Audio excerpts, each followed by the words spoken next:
তাদের ব্যাপক জ্ঞান, তাদের এই কবিতা, তাদের নাসর এবং শায়ের যেগুলো আছে এগুলো নিয়ে অহংকার করত।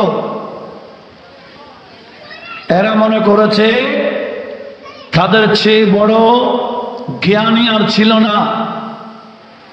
তাদের এই ধারণাকে আমার আল্লাহ কোরআন নাযিল করে শেষ করে দিয়েছেন, চ্যালেঞ্জ ছড়া দিয়েছেন, তাহাদ্দি করেছেন। কোরআন নিজেই বিভিন্ন আয়াতে কোরআনিয়া আমার আল্লাহ সেখানে আয়াতে কারিমা কোরআনে পাকে নাযিল করেছেন। ইনশাআল্লাহ আমি একটা একটা করে বলবো, শুনে আল্লাহ আমাদের সবাইকে এই কোরআনের মাহাত্ম্য বুঝার তৌফিক দান করুক। একটু মহব্বতের আওয়াজে বলুন না আমিন। কোরআন গোটা আরবের বড় বড় যারা ভাষাবিদ ছিল, দার্শনিক ছিল, যত ধরনের যারা জ্ঞানী দেখাইতো সবাইকে কোরআন অক্ষম করে দিয়েছে। আমার আল্লাহ চ্যালেঞ্জ ছড়াই দিয়েছিলেন। সে কোরআনে পাকের মধ্যে একটা কোরআন সামনে থাকলে সুন্দর হইতো, সেটা একটু ভালো হইতো। সেজন্য কোরআনে পাকের মধ্যে আমার আল্লাহ পাক ইরশাদ করেছেন, এই আরবের মানুষ, ইন কুনতুম ফি রাইবিন মিম্মা নাযালনা আলা আবদিনা ফাতু বিসূরাতিন মিন মিথলিহি।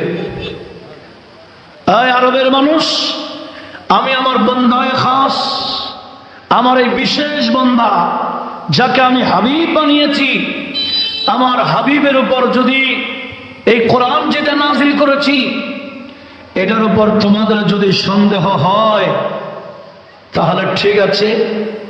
এটা যদি কোরআন এটা মানুষের বানানো মনে হয়, আমার বন্ধু নিজে বানিয়ে বানিয়ে লিখেছে, এরকম তোমাদের যদি ধারণা হয় তা আমি আল্লাহ তোমাদেরকে চ্যালেঞ্জ দিলাম, ফাতু বিসূরাতিন মিন মিথলিহি। কোরআনের মতো কোরআনের যে সূরাগুলো আছে এইরকম একটা সূরা তোমরা বানাই আনতে পারো কিনা আমাকে দেখাও। একটু জোরে বলুন সুবহানাল্লাহ। কোরআন আমরা জানি একটার নাম হচ্ছে গদ্য আর একটার নাম পদ্য, কবিতা আর একটা হলো প্রবন্ধ। দুইটা আছে না, একটা রিডিং পড়ে আর একটা হচ্ছে কি কবিতা। দুইটা দুই ধরনের। আরবের মধ্যে দুইটা বিষয় ছিল, একটার নাম নাসার আর একটার নাম শের। নাসার মানে যেটা আমরা গদ্য হিসেবে জানি, আর একটার নাম শের যেটাকে আমরা কবিতা হিসেবে জানি। সেজন্য যে কবিতা নবীজির শানে গাওয়া হয় আমরা সেটাকে শের বলি। কথা বলুন ঠিক কিনা? আরবের মানুষ দুইটাই জানতো, পদ্য এবং গদ্য ছাড়া আর কিছু জানতো না। কিন্তু আমার আল্লাহ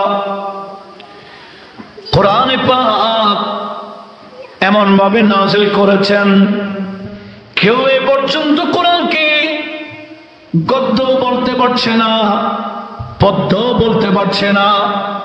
কোরআনের সাজা আছে কবিতার মতো সাজা মিলানো মিলানো, কিন্তু কবিতা বলার কারো সুযোগ নাই। কবিতা যেরকম কোরআন সেরকম নয়, গদ্য যেরকম কোরআন সেরকম নয়। গদ্য এবং পদ্যের সমন্বয় হলো কোরআনে পাক। উচ্চ আওয়াজে বলুন সুবহানাল্লাহ। এরা তো হয়তো গদ্য জানে নতুবা পদ্য জানে, এই দুটো মিলাইয়া কি জানে? এরা জানে না। সেজন্য আমার আল্লাহ বলে ফাতু, দেখে আনো, নিয়ে আসো মিন মিথলিহি। কোরআনের মতো এরকম কোন কোরআন বানায় আনতে পারো কিনা দেখো। কোরআনের মতো তার একটা কোরআন আনতে পারবে না। কোরআনের যে সূরা আছে একটা ছোট্ট হলো সূরা বানিয়ে আনতে পারো কিনা দেখো।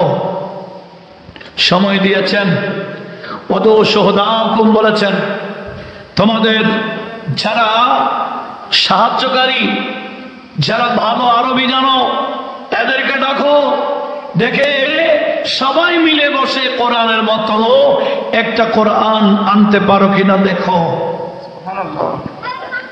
আল্লাহ বলেন ফাইন লাম তাফআলু ফালান তাফআলু, যখন পারোনি ভবিষ্যৎ কোরআনের মতো আরেকটা কোরআন আনা দূরের কথা, কোরআনের মতো একটি সূরাও তোমরা বানাই আনতে পারবে না।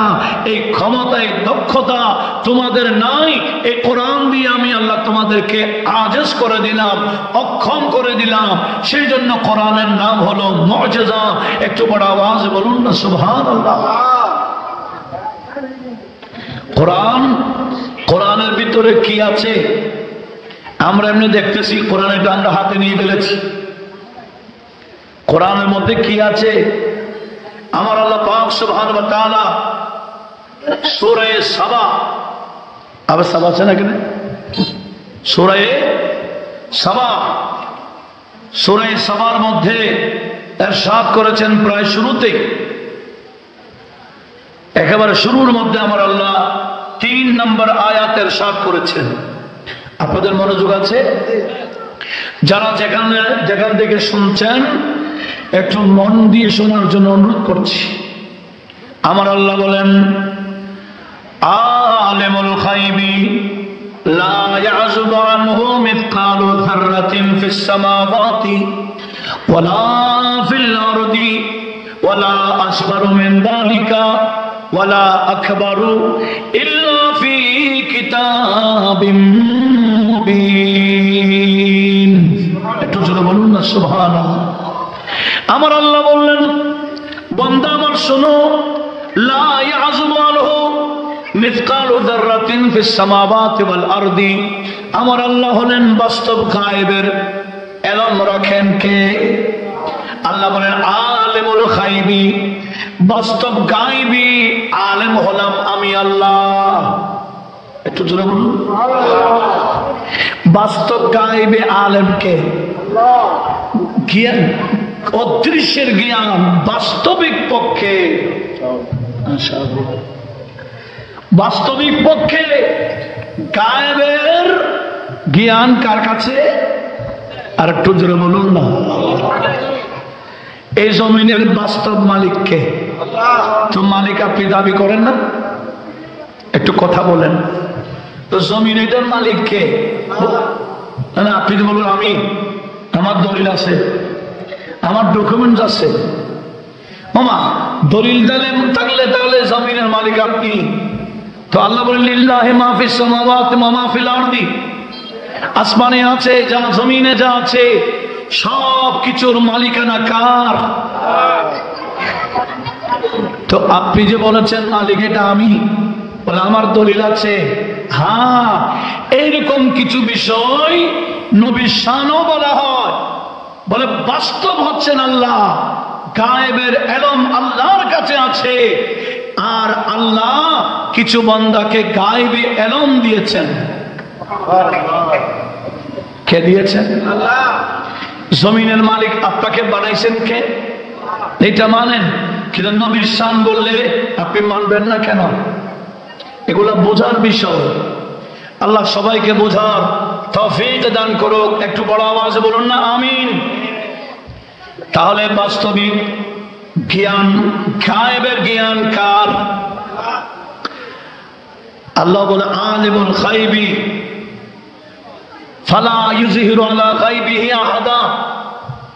সূরা জিন আয়াত নম্বর 25 এবং 26 এবং 27, 26-27 আয়াত।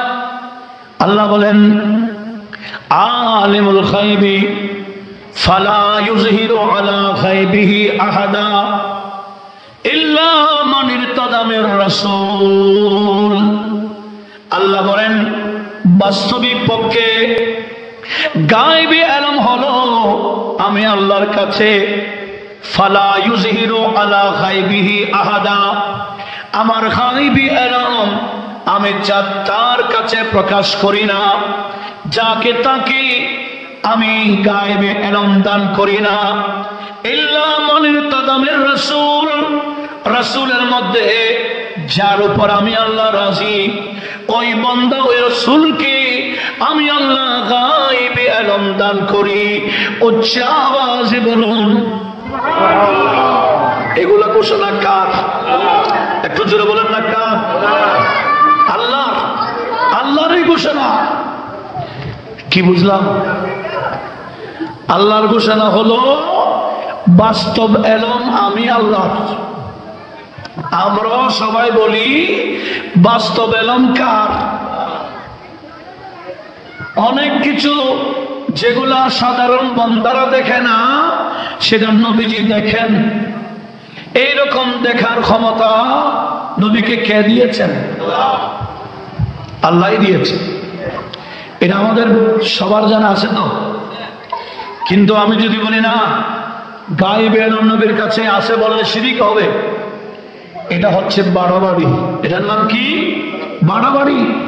সরাসরি আমার আল্লাহ বলে হ্যাঁ ফালা ইউযহিরু আলা গায়বিহি আহাদা ইল্লা মান ইরতাদা মির রাসূল। গায়েবী এলম আমি যাকে তাকে দিই না, রাসূলের মধ্যে যাকে আমি যার উপর রাজি যাকে পছন্দ করি আমি আল্লাহ ওনাকে গায়েবী এলম দান করি। একটু জোরে বলি তাহলে আমরা সবাই বলি নবীজির কাছে যত জ্ঞান এই জ্ঞান মূলত কার? আর একটু জোরে বলি আল্লাহর। সেই কথা আমাদের আর হযরত বলেছেন खुदा ने किया तुझको आगाह सबसे,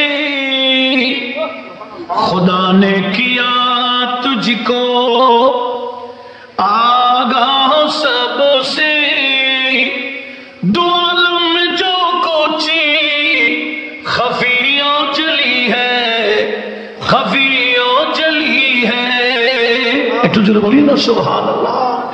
সমস্ত জ্ঞান দুনিয়া এবং আখিরাতের